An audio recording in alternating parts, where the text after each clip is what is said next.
युद्ध शुरू होने से पहले अर्जुन और उनके मार्गदर्शक और सारथी कृष्ण के बीच जो वार्तालाप हुए थे उसी को चित्र और शब्दों से आप सभी के सामने प्रस्तुत करने की एक कोशिश। कृष्ण कहते हैं, हे पार्थ, मैंने यहाँ तक जीवन मृत्यु की वास्तविकता बताई है कि केवल शरीर ही नश्वर है, आत्मा अनंत और अनश्वर है, जो शरीर के मारे जाने पर भी नहीं मरती। जो इस आत्मा को मरने वाला समझता है या जो इसे मारने वाला समझता है, वो दोनों ही अज्ञानी हैं, क्योंकि आत्मा ना तो किसी को मारता है और ना किसी के द्वारा मारा जा सकता है। इसीलिए किसी के मरने या मारने का शोक किए बिना तू अपने कर्तव्य कर। तेरा धर्म युद्ध करना है, तू अपना धर्म समझकर युद्ध कर। अर्जुन कहते हैं, हे मधुसूदन, तुम बार बार इस बात पर जोर दे रहे हो कि मन पर पूरी तरह काबू पालो तो मुक्ति के द्वार खुल जाएंगे, परंतु मन को वश में करने का कोई सरल साधन भी है? कृष्ण कहते हैं, साधन तो अवश्य है, सरल भी है, परंतु बड़ा दुष्कर्मी है। अर्जुन कहते हैं, सरल भी है, दुष्कर भी है, इसका क्या अर्थ है केशव? कृष्ण कहते हैं, इसका अर्थ है कि यदि तुम धीरमति वाले हो, दृढ़ निश्चय वाले हो, तो ये काम सरल है।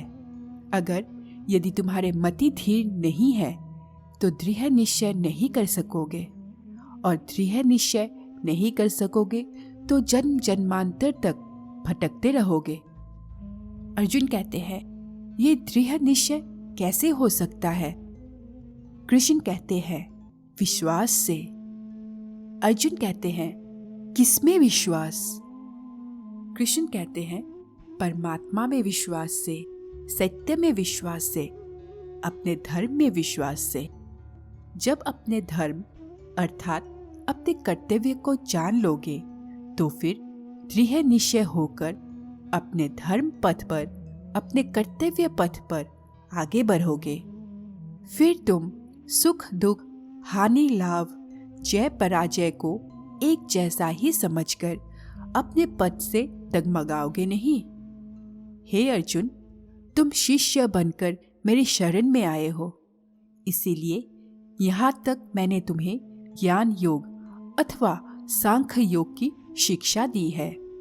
अब मैं तुम्हें कर्म योग के विषय में वो गुरु विधि बताऊंगा जिसके द्वारा तुम कर्म करते हुए भी कर्म के बंधनों से मुक्त रहोगे। इस प्रकार सुख दुख, लाभ हानि, जय पराजय अथवा हार जीत को एक समान समझकर केवल इसलिए युद्ध करो क्योंकि इस समय युद्ध करना तेरा कर्तव्य है। यदि इस मानसिक वृत्ति से इससे अपना धर्म समझ के युद्ध करोगे तो तुम्हें इसका पाप नहीं लगेगा। अर्जुन कहते हैं, ये क्या कह रहे हो केशव कि युद्ध करके पाप नहीं लगेगा?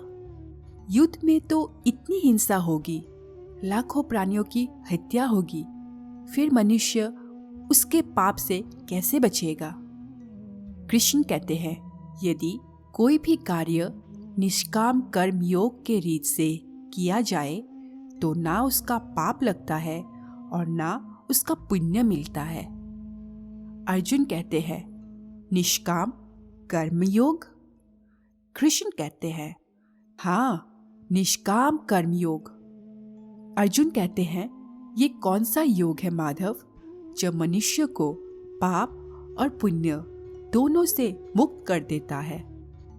कृष्ण कहते हैं, ये गुरु विद्या है पार्थ, जो इसके रहस्य को समझ लेता है वो इस संसार में रहते हुए भी संसार के सारे कर्म करता हुआ भी कर्म फल के बंधन से मुक्त रहता है। अर्जुन कहते हैं, ये बड़ी अनोखी बात कर रहे हो केशव, मेरी बुद्धि अभी तक इसको ग्रहण नहीं कर रहा है। कृष्ण कहते हैं, क्योंकि तुम्हारी बुद्धि पर अभी तक आसक्ति का पर्दा पड़ा हुआ है और जो निष्काम कर्मयोग मैं बता रहा हूँ उसकी बुनियाद ही निरासक्त के आधार पर रखी गई है। हे अर्जुन, इस निरासक्त योग को समझ लोगे तो तुम्हारे जीवन में पूर्ण शांति आ जाएगी। अर्जुन कहते हैं, हे माधव, इस योग की साधना कैसे करते हैं? इस योग के नियम क्या है? कृष्ण कहते हैं, उसकी साधना के लिए कोई हजारों वर्ष की तपस्या की आवश्यकता नहीं है। इसकी साधना तो एक ही क्षण में हो जाती है। अर्जुन कहते हैं, एक ही क्षण में? कृष्ण कहते हैं, हाँ, एक ही क्षण में। जिस क्षण में प्राणी अपने मन का रवैया बदल लेता है वही क्षण। अर्जुन कहते हैं, परंतु हे केशव, कोई भी मनुष्य एक ही क्षण में आसक्त को कैसे छोड़ सकता है? जब वो कर्म करता है तो उसके फल की आसक्त तो उसके कर्म का हिस्सा होती है, जिसके अंतर्गत फल पाने की इच्छा से ही कर्म करता है। कृष्ण कहते हैं, हे अर्जुन, यही से निष्काम कर्मयोग की साधना शुरू होती है।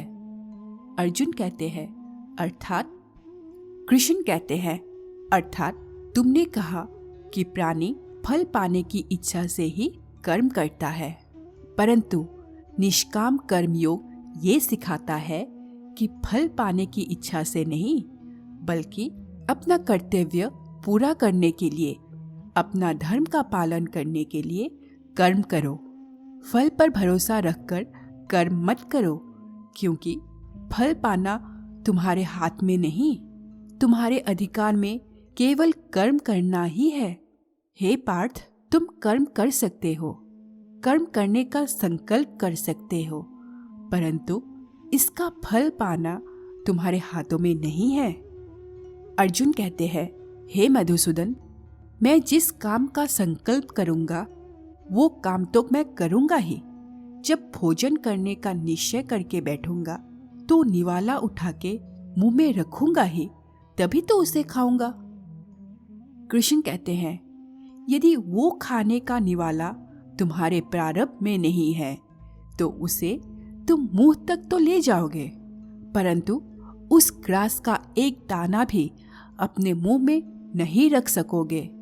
हे अर्जुन, केवल कर्म का संकल्प ही प्राणी के अधिकार में है, उसका फल प्राणी के अधिकार में नहीं है। अर्जुन कहते हैं, वो कैसे? कृष्ण कहते हैं, मैं बताता हूं कैसे। पार्थ, तनिक उस दृश्य की कल्पना करो कि नगर धनवान के सामने बड़े स्वादिष्ट भोजन की थाली परोसी गई है। थाली सोने की है, गर्मा गर्म व्यंजन भरे हुए हैं, जिन्हें देखकर वो बड़ा प्रसन्न हो रहा है।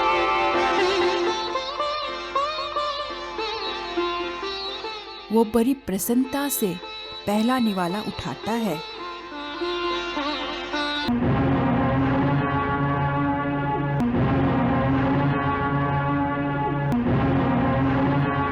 देख लिया कि प्रारब्ध में ना हो तो मुंह तक पहुंचकर भी निवाला छीन जाता है, परंतु हे अर्जुन, इस उदाहरण का ये अर्थ भी नहीं है कि तुम सब कुछ प्रारब्ध पे छोड़कर स्वयं अकर्मण्य हो जाओ।